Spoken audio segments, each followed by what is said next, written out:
So, for this week's discussion about the play called Everybody, for the first questions, it says choose one of the conventions and history of medieval theater as a focus and describe the adjustments made in Everybody.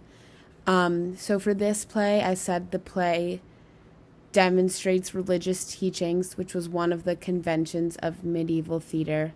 So it basically said that everyone is viewed equally in the eyes of God.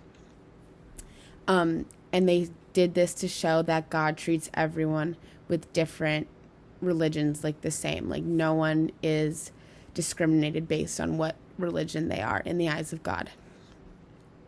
Then for the second question, when it asks about how does the uncertainty of what character they're going to play contribute to the dramatic world, I said that this symbolizes the randomness of death because every character has to know the entire script very well. They have to be versed in what every single character does and acts. They have to understand the entire play because they never know which one of them is going to have to die, like in the real world, how death is randomized.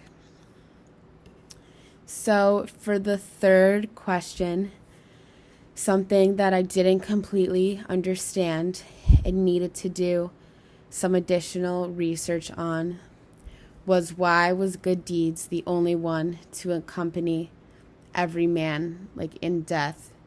And the more I researched this, I found that this is because that God, after you die and go to heaven, only sees all the good deeds you've done in your life. And like good deeds are the only thing that sets you apart from everyone else after you die. And like this is what follows you to heaven and nothing else really. So for the fourth question, what do you think everybody says about identity, power, and politics?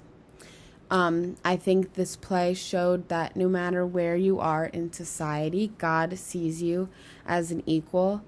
Like he didn't discriminate you on like who you were in society, like how much power you hold, what social class you are in. God treats everyone the same, and everyone can still get into heaven and get to the same place in heaven as long as you good deeds. Like God does not discriminate anyone.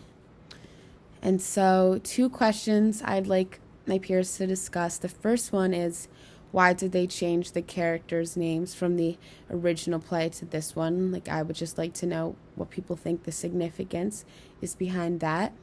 And the second question I have is, why did an understanding cross with everyone after death?